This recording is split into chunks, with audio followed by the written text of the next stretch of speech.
teman-teman, kembali lagi dengan saya Dr. Ursula dalam channel YouTube saya Dr. Ursula yang tentunya akan membahas seputar kesehatan.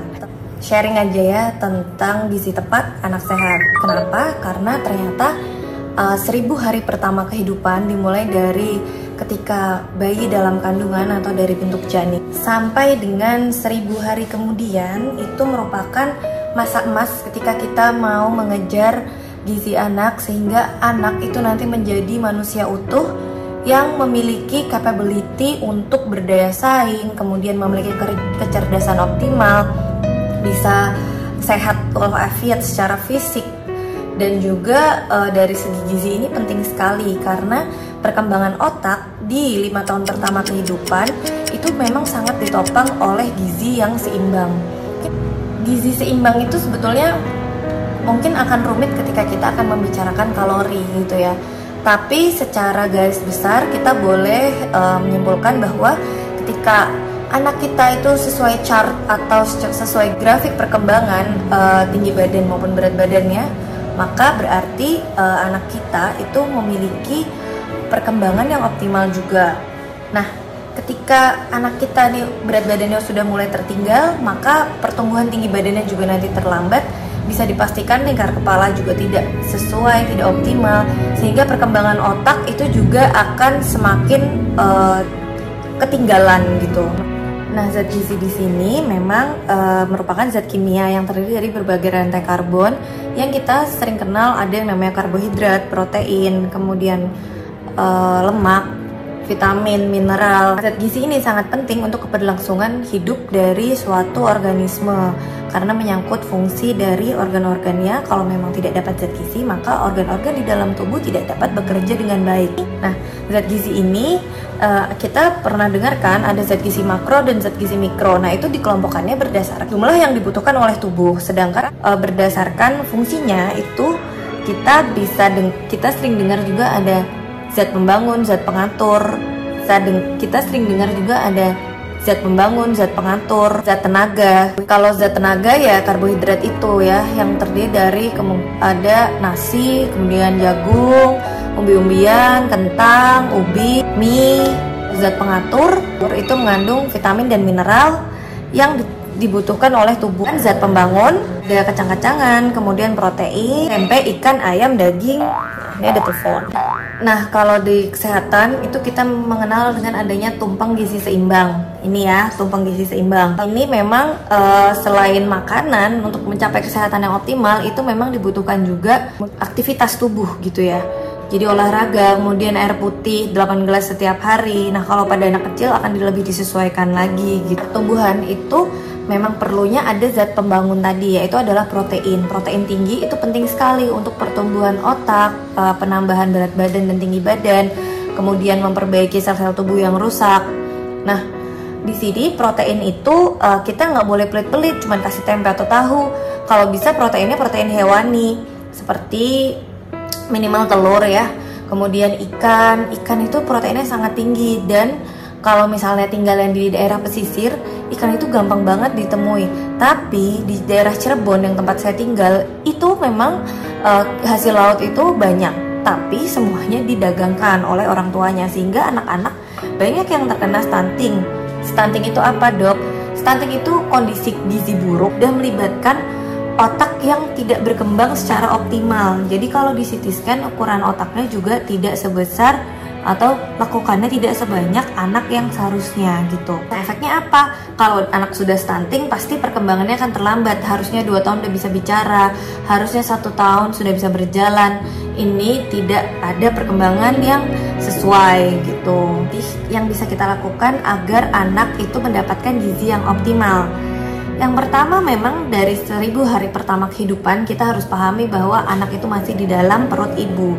Nah, berarti kita harus mengoptimalkan gizi yang didapatkan oleh ibu hamil. Kita harus mendukung ibu agar bisa memeriksakan kehamilannya setidaknya ke bidan. Kalau misalnya mampu ya ke fasilitas kesehatan yang lebih tinggi seperti rumah sakit, di mana bisa dilihat oleh dokter kandungan USG-nya supaya bisa tampak apakah ada kelainan, misalnya jarinya nggak utuh 5, itu sih tapi bukan suatu hal yang besar ya. Cuman biasanya kalau ada kelainan genetik itu tidak hanya satu organ gitu, bisa aja jantungnya, katupnya tidak lengkap. Nah itu bisa dilihat atau dicek oleh dokter kandungan melalui pemeriksaan USG. Atau misalnya nih ada tumor yang biasanya dibawa oleh bayi ya, yaitu tumor mata atau retinoblastoma yang sifatnya itu ganas dan bisa dikenali ketika awal kehamilan. Ketika kita USG itu bola matanya ada permasalahan di mana ketika USG terlalu putih gitu. Nah, ketika melahirkan kita bisa mendukung ibu atau ibu-ibu sekalian yang sedang nonton ini bisa memberikan dukungan optimal kepada anak agar diberikan ASI eksklusif.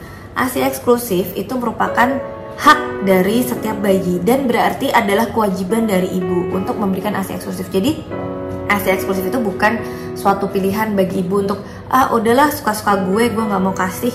Nggak bisa, karena itu pun sudah ada peraturan perundang-undangannya tentang ASI eksklusif, bahwa ASI eksklusif itu adalah hak dari bayi yang berarti menuntut kewajiban dari ibu untuk memberikan ASI-nya.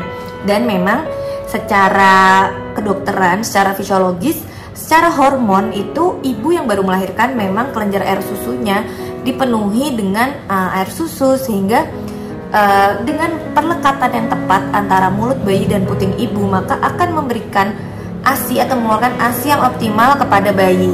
Jadi jangan kita bilang ASI saya nggak keluar loh, berarti perlekatannya belum optimal atau belum dicoba dengan adekuat.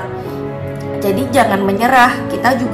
Saya pun juga pernah menyusui dan memang posisi itu menentukan prestasi gitu ya. Kalau kita posisinya salah, bayinya salah, maka dia tidak bisa mengenyap dengan optimal, dia posisinya tidak nyaman sehingga ASI-nya juga tidak keluar. Jadi ASI itu bisa keluar kalau perlekatan dan liurnya bayi itu nempel ke puting ibu.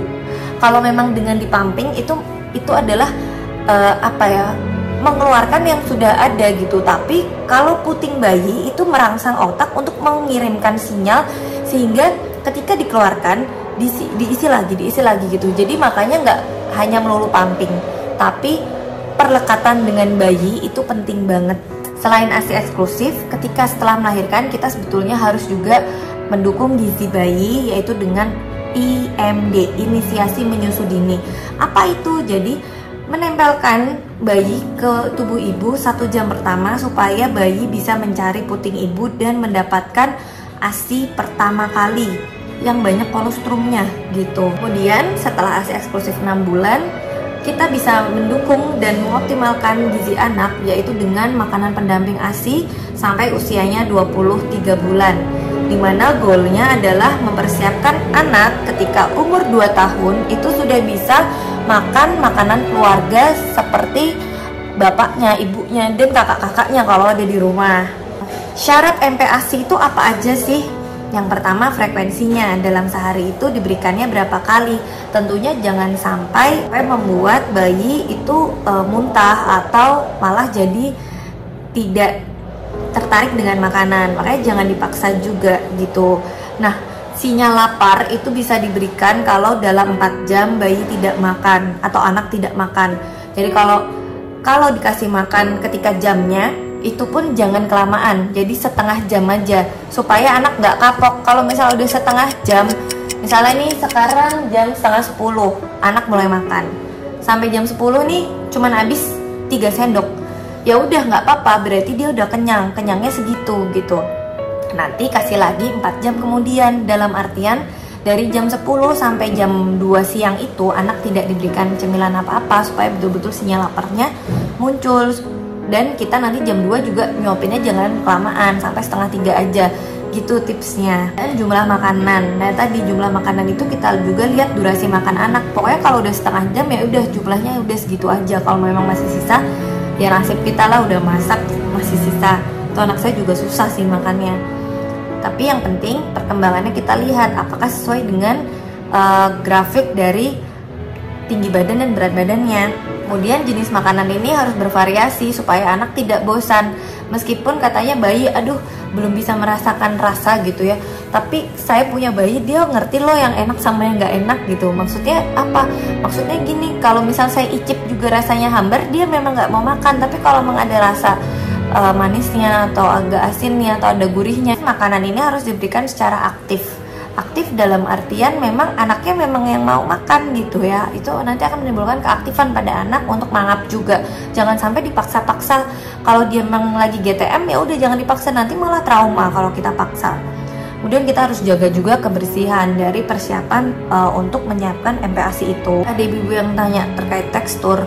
Tekstur itu sebetulnya adalah memang juga penting untuk MPASI karena tekstur ini ada melatih motorik dari mulut anak sehingga mempersiapkan anak untuk bisa bicara, untuk bisa mengurangi refleks muntahnya sehingga bisa menelan dengan optimal. Kadang kalau lagi tumbuh gigi, kita tadinya udah tekstur kasar, udah mampu anak, kita mungkin harus menurunkan teksturnya lagi karena mulutnya lagi sakit gitu ya. Jadi tekstur ini tidak ada baku patokannya, tapi memang kita harus melihat kemampuan anak menyerap makanan yang kita berikan gitu ya. Selain itu, makan ketika anak usia sampai 2 tahun melatih anak untuk konsentrasi. Jadi kalau anak sambil makan sambil ngapa-ngapain itu berarti nanti dia akan susah juga loh konsentrasi dalam berlatih ketika nanti belajar menulis atau mencoret-coret gitu. Ini ada tabel tentang MPASI yang adekuat. Jadi apa itu adekuat? Adekuat itu ya berarti memang sesuai dengan kebutuhan si anak. Nah, setiap umur itu memiliki kebutuhan kalori yang berbeda-beda. Juga ada konsistensi atau tekstur yang memang diberikan. Ini saya ambil dari buku dari Dr. Meta Handita, spesialis anak untuk menjadi malnutrisi atau gizi kurang, yang nantinya menjadi gizi buruk, kemudian menjadi terlambat perkembangan otaknya. Itu adalah fase-fase ketika anak memang memulai MPASI. Kenapa? Karena mungkin akhirnya ibunya menyerah, anak saya susah makan, bukan dicobain yang lain, malah dikasihnya mungkin ciki atau apa yang hanya garam sama tepung doang. Kemudian ibu yang menyerah juga, akhirnya anak dikasihnya seperlunya aja atau cuman nasi encer, bubur doang. Ya harusnya tambahin aja telur atau sosis yang dilumatkan. Pokoknya yang penting ada proteinnya gitu ya. Sama kalau sampai umur 2 tahun, sayur dan buah itu bukan menjadi hal yang utama. Karena sayur dan buah itu isinya adalah serat. Serat itu apa? Serat itu karbohidrat yang tidak bisa dicerna oleh tubuh. Nah, kalau ada ibu yang bilang, kenapa sih harus ada MPASI gitu? Anak saya masih mau kok nyusunya. Nah, ini ada grafik tentang kesenjangan nutrisi, dimana ketika anak sudah menginjak usia 6 bulan, itu ASI saja tidak cukup untuk memenuhi kebutuhan nutrisi makro maupun mikronya. Kemudian ada juga kesenjangan dari kebutuhan zat besi pada anak. Anak itu tidak kekejar nih berat badan dan tinggi badannya. Dan ketika berat badan dan tinggi badan tidak sesuai dengan grafik yang sudah direkomendasikan oleh Ikatan Dokter Anak Indonesia dan WHO, maka pertumbuhan otak anak sudah bisa dipastikan terlambat gitu ya. Kalau nggak percaya nanti bisalah dicek, kok anak saya udah 2 tahun belum bisa ngomong misalnya. Atau seringkali saya melihat anak-anak stunting itu sudah usia 2-3 tahun, jadi bentuknya masih kayak bayi tapi kurus banget, terus giginya udah penuh, padahal kalau bayi itu kan giginya masih sedikit ya. Nah, tapi yang lucunya ya, waktu saya membuat seminar stunting itu kan ada makanan yang disediakan untuk para hadirin gitu, termasuk si ibu-ibu dari anak-anak yang stunting dan ibu-ibu ini menjadi penonton. Nah, itu makanan yang makan ibunya, padahal ada ayam bisa dikasih ke anaknya.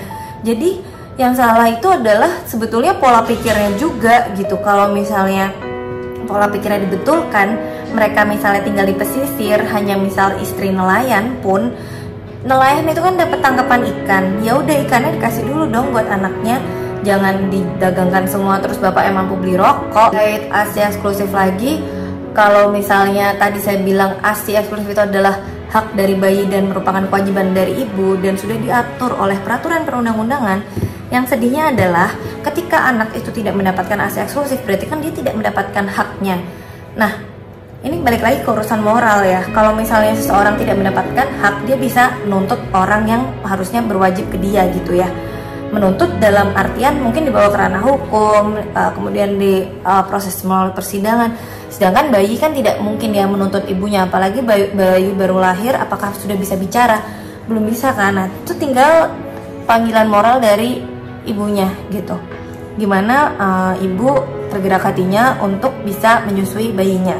Pasti akan repot karena apabila ibu ini bekerja, dia harus pumping, dia harus meluangkan waktu atau mencari tempat untuk memompa ASI.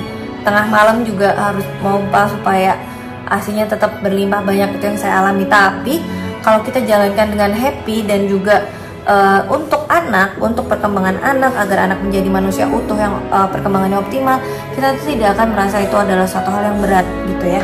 Nah, itu sekian dari saya terkait gizi sehat dan untuk anak sehat gitu ya. Dan apabila teman-teman memiliki cita-cita anaknya menjadi apa, menjadi pemenuhan gizi dari 1000 hari pertama kehidupan gitu. Terima kasih semuanya, dadah.